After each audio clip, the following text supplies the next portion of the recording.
Dans cette vidéo, j'aimerais bien vous parler un peu du symbole de concaténation qui est l'esperluette ou le E commercial que vous voyez ici.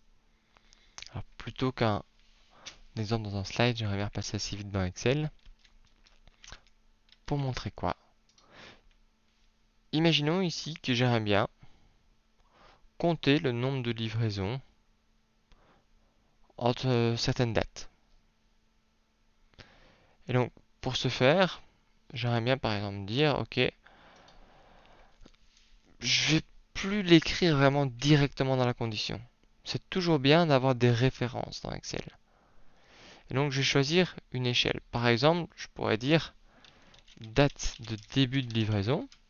On va dire qu'on va regarder les livraisons en février, donc ce serait le 1er février 2021. Et la date de fin, ce serait le 30... Allez, pour faire simple, février c'est un mauvais mois parce que ça va dépendre de l'année. Une manière simple de le faire, ce serait dire que la date de fin, ce serait le 1er mars 2021. Comme ça marcherait même avec 2020, 2019 pour d'autres années. Et donc là, j'aimerais bien savoir combien il y a eu de livraisons dans ce moment-là. Ben, j'aimerais bien donc compter. Je vais avoir des conditions, mais je vais avoir deux conditions. Il va falloir être après la date de début, c'est ma condition 1. Et il va falloir être avant ma date de fin, c'est ma condition 2. Donc ça va être un NB science. Alors j'ai oublié le égal, c'est reparti, NB science. Où est-ce que je vais faire mes conditions? Ben, sur les dates de livraison. Et quel va être mon critère? Mon critère 1, ça va être d'être après cette date-là. Alors ce que j'aurais pu faire, c'est de demander d'être après ou égal au 1 du 2 2021. Ça aurait marché. On peut tester. Voilà, il y en a 4 qui sont après le 1er février. 1, 2, 3, 4. Maintenant, c'est pas très cool d'hardcoder ça comme ça. Imaginons qu'après j'aimerais bien changer facilement pour passer en mars. Je vais pas à chaque fois aller changer dans la formule. J'aimerais bien avoir mon fichier Excel qui est prêt à être employé par quelqu'un qui devrait juste changer ceci. On va pas le voir parce qu'on n'aura pas le temps, mais il y aurait moyen de protéger cette cellule-là et de n'autoriser à changer que ceci. Vous mettez tout ça bien en forme avec des jolies couleurs et demandez qu'on puisse changer que ça. Donc ici, ce serait très tentant d'enlever ça et d'aller cliquer là-haut. Mais qu'est-ce qui va se passer quand je vais cliquer ici? Il va mettre F4, j'appuie sur Enter et là ça va être un joli 0. Parce que oui, F4 ici c'est du texte. Donc c'est le texte F4. Qu'est-ce qui est plus grand que F4? Ben, F4, ok, c'est un nombre en hexadécimal, mais à part ça, c'est pas grand chose d'autre.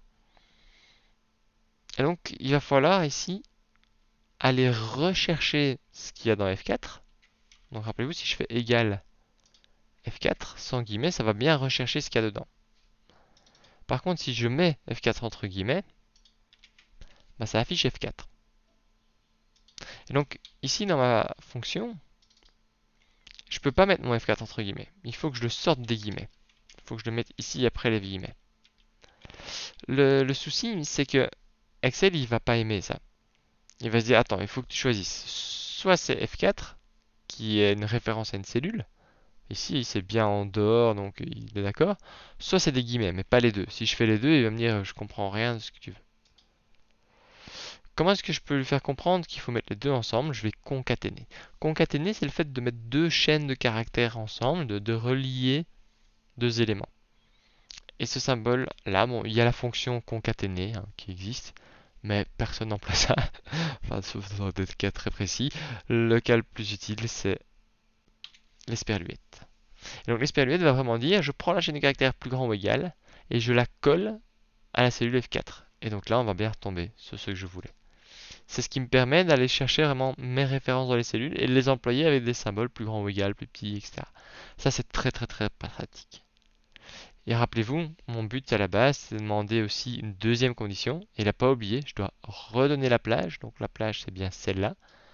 Pas grave, c'est deux fois la même chose. Et c'est quoi mon critère? C'est que je vais être avant, cette fois strictement, puisque j'ai mis le 1er mars. G4.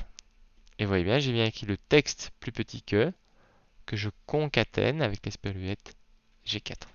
Et donc j'ai eu 3 livraisons entre ces deux dates.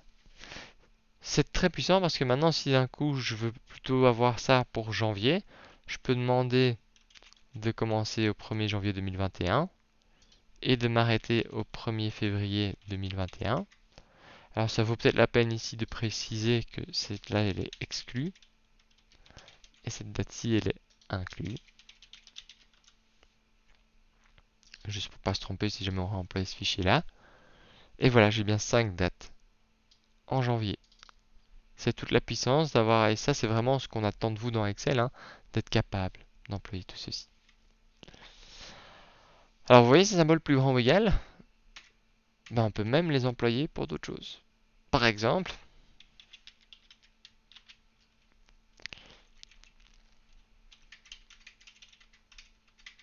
je vais faire quelque chose d'un peu comique. J'aimerais bien savoir le nombre de livraisons qui quoi. Alors là c'est juste un MVC. J'aimerais bien savoir donc dans cette plage-ci